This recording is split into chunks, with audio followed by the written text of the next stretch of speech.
네, 경제 현안을 좀 쉽게 풀어보는 경제 읽기 시간입니다. 여러 가지 경제 이슈들 김대호 경제학 박사와 함께 짚어보겠습니다. 어서 오십시오. 네, 반갑습니다. 요새 바닷길 이용하는 게 굉장히 위험해졌습니다. 이란이 보니까 미국 유조선을 납포를 했습니다. 왜 그랬을까요? 예, 세계 경제계에 비상이 올랐습니다. 이 호르무즈 해협이라는 중요한 운송로가 있는데요. 구체적으로는 페르시아만에서, 그러니까 걸프만에서 오만만을 연결하는 그 중간 지점, 지금 컴퓨터 그래픽이 나오죠. 톡 튀어나온 저게 해협이 좁아지는 부분인데 저것을 호르무즈 해협이라고 그러거든요. 네. 그 바로 옆을 지나가던 미국 유조선이 이란에 의해서 납포를 당했습니다. 잡혔다는 얘기죠. 예. 자, 이게 혹시 자칫 이란과 미국 또는 그 중동 지역에서의 대규모 전쟁으로 비화할 수 있지 않겠냐는 이런 지금 우려가 정폭되고 있거든요. 예. 만약에 전쟁이 확전이 된다면 이게 석유 이동로, 천연가스 이동로이기 때문에 당장에 물류가 스톱이 되는 와중에서 국제 유가가 폭등할 가능성이 있습니다. 그동안에 세계 경제의 글로벌 위기 현장을 보면 항상 그 핵심에는 국제 유가 파동, 이른바 오일 쇼크가 자리 잡고 있었거든요. 뭐 그런 마당에서 아직까지는 확전이다 아니다라고 단정 지을 수는 없지만 혹시 중동 사태가 긴박해지고 오일 쇼크가 올 수 있지도 않느냐는 그런 위기감이 깜빡깜빡 고조되고 있다, 이렇게 볼 수 있습니다. 네, 더 심해지면 오일 쇼크까지 올 수도 있다라는 말씀을 해주셨는데 사실 이 사태가 심화해서 아예 호르무즈 해협이 봉쇄될 수도 있고 여러 가지에 대한 우려가 있거든요. 어떻게 되는 겁니까, 그러면? 예, 지금 골드만삭스라는 미국 뉴욕 증시의 아주 유명 투자은행, 네. 여기서 방금 보고서를 발표했는데요. 만약에 호르무즈 해협이 봉쇄되면 단기적으로 국제 유가가 20% 이상 뛸 수가 있다. 그리고 만약에 전쟁이 생겨서 여기서 교전이 일어나게 되면 국제 유가가 단기간에 현재 상황에서 2배, 그러니까 퍼센트로는 100% 오를 위험이 있다. 이런 보고서를 밝히고 있거든요. 지금 세계 경제가 살얼음판을 겪고 있습니다. 오랜 물가 상승 속에서 그것을 잡기 위해서 금리를 올렸지 않습니까? 네. 금리 인상 파고로 해서 기업도 개인도 상당히 어려운 시기, 이제 간신히 좀 잡아가나, 그래서 올해는 금리 인하가 시작될 수도 있다는 그 희망으로 세계 경제가 다시 한번 허리띠를 졸라매고 있는데요. 만약에 골드만삭스의 이 불길한 예언 보고서대로 국제 유가가 2배 수준 올라간다면 물가는 다시 폭등할 수밖에 없습니다. 그럼 물가가 오르면 평상시에 물가가 오를 때는 금리를 올리면 물가를 어느 정도 잡을 수가 있습니다. 금리를 올리면 수요가 억제돼서 자율적으로 물가가 내려오는 경제학의 자정 기능, 순환고리 기능이 있거든요. 그런데 여기에 국제 유가가 오른다면 특히 지금 금리가 많이 올라가 있는 상태에서 더 올릴 수도 없고 이 경제학의 가격을 되돌리는 자정 기능이 마비될 가능성이 있습니다. 1970년대 우리가 2차례 엄청난 오일 쇼크를 맞았었는데요. 뭐 그 당시 한국 경제는 물론이고 전 세계가 그야말로 뭐 휘청했죠. 그런 상황으로도 갈 수 있다. 그런 면에서 지금 중동에서 벌어지고 있는 사건 좀 경제적으로도 예의주시해 봐야 할 것으로 보입니다.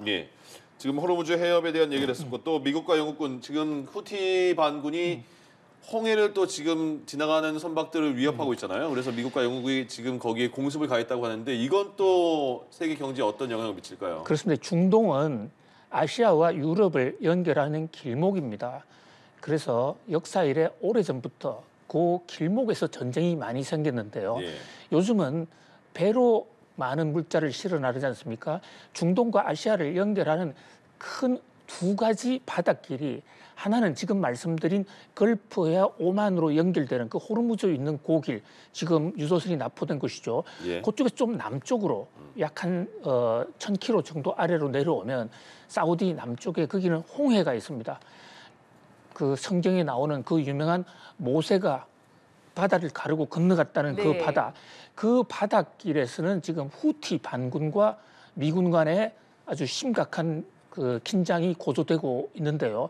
후티 반군이라는 것은 이란의 이란의 사실상 그 무장 세력인데 전력이 정부군을 압도했기 때문에 사실 정부군보다 힘이 더 세진 사실상 지금 이란의 주력군이에요. 예. 이 후티 반군은 시아파거든요. 이슬람의 시아파인데 이 시아파가 이란과 같은 종파입니다. 그리고 이란의 지원을 받고 있습니다.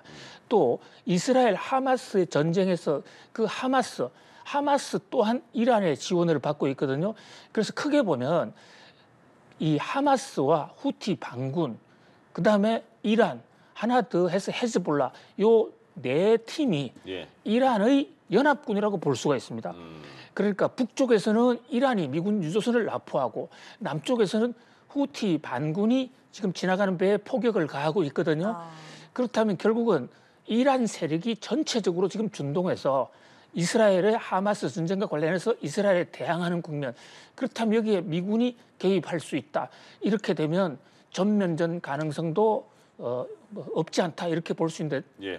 지금 막 들어온 뉴스에 따르면 미국과 영국 등이 지금 10여 개국이 연합군을 결성해 놓고 있는데 홍해가 위협받는다고 해서 그 발사 원점 타격이라고 해서 후티 반군이 지금 수도를 공격을 했다라는 거거든요. 예. 여기에 대해서 만약에 이란이 반발을 한다면 그야말로 미국과 이란의 전면전 상황으로도 가열될 수 있다.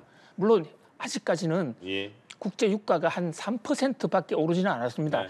이것은 뭐 스스로 자정 노력, 현재로서는 그냥 시위 정도 선에서 끝날 것이다라는 그런 전망이 지금은 조금 더 우세하지만 예. 전쟁이나 오일 쇼크는 한치 앞을 예측할 수 없기 때문에 예. 비상한 관심을 갖고 우리도 플랜 B, 플랜 C를 좀 마련해야 될 것으로 보입니다. 네, 더 심화되지 않길 바라면서 태영건설 얘기도 해보겠습니다. 워크아웃 개시 절차 시작했습니다. 96%의 채권단이 찬성을 했다고 하는데 이렇게 될 수 있었던 이유는 뭐라고 보세요? 두 가지를 꼽을 수가 있습니다. 태영건설을 둘러싸고 워크아웃 말들이 많은데 워크아웃이라는 그 개념은 한마디로 태영건설의 빚을 좀 깎아줄 테니 태영건설도 스스로 좀 뼈와 살을 깎아라. 네. 이런 거 아닙니까? 이것이 이제 그 태영건설 빚을 깎아주는데 채권은행들이 동의를 한 것은 만약에 현 상태에서 태영건설이 무너져서 예. 법정 관리로 가게 되면 태영건설도 망하지만 채권단도 바로 돈을 갚지 못할 가능성이 있다. 그래서 조금 희생을 하더라도 구조조정이라는 워크아웃을 가는 게 낫다라고 판단하는 게 첫 번째고요. 예. 두 번째는 태영이 그동안 이제 자기 뼈만 깎았다. 아니 남의 뼈만 깎았다는 네. 지적이 있었는데 예. 최근에 자기 뼈도 좀 깎겠다. 네. 또 실제로 좀 깎아내지 않았습니까? 살도 좀 깎았어요. 아, 그래요. 예, 그러다 보니까 나름대로 성의가 보인다. 그래서 채권단 입장에서는 우리의 피해를 좀 감수하더라도 같이 살려서 너도 살고 나도 살아보자라는 그런 어떤 전향적인 자세를 보였다. 이렇게 판단할 수 있습니다. PF 우발 채무가 변수가 될 수 있다고 하던데 이 우발 채무라는 게 뭐예요? 예, 그러니까 채무라는 게 장부상에 보면 이게 부채가 얼마, 채권이 얼마, 자산이 얼마 이 장부상에 다 나와 있는데 예. 그러나 경제도 살아있는 생물이기 때문에요. 오늘 건전한 채무였는데 그 상대방이 파산을 하면 또 부도날 수도 있는 것이거든요. 예. 그래서 숨겨진 채무를 우발 채무라고 그럽니다. 아. 그러니까 지금은 채무가 아닌 것처럼 보이지만 예. 갑자기 채무로 불량품으로 튀어나올 수도 있는 것이죠. 근데 이게 중요한 게요. 워크아웃 개시에 대한 동의는 96% 이상의 동의로 개시가 됐습니다. 예. 근데 이게 끝이 아닙니다. 이제 긴 워크아웃 여정의 하나의 시작일 뿐이죠. 네. 우선 첫 번째 4개월간의 실사 과정이 중요하거든요. 일단 워크아웃을 하게 되면 4개월 동안 자 금융 빚 안 달라고 안 그럴게. 그리고 이 독촉을 다 막아놓은 다음에 태영이 진짜 어느 정도 부실이 있는지 태영이 조사한 게 아니고 이제는 금융기관이 나가서 진짜 조사를 해봅니다. 그런데 네. 태영이 보고한 것보다도 우발 채무가 더 많다.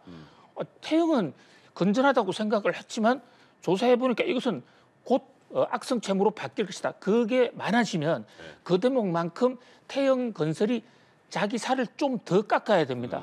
근데 태영 입장에서는 살을 너무 깎다 보면 또 뼈를 너무 깎다 보면 몸이 죽어버릴 수도 있지 않습니까?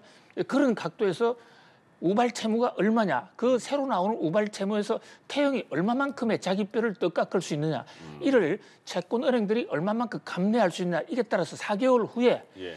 그때 진짜로 이제 그 워크아웃에 들어갈 것이냐 아닌가를 최종 판정을 합니다. 그러니까 앞으로 4개월 큰 변수고 그 과정에서 우발 채무가 얼마냐. 그래서 우발 채무란 말이 나오느냐 안 나오느냐에 지금 건설사 관계자들 또 태형 관계자들 채권단 관계자들 그야말로 잠 못 이루는 겨울 밤을 보낼 것으로 보입니다. 네, 알겠습니다. 지금까지 김대호 경제학 박사와 함께했습니다. 고맙습니다. 감사합니다.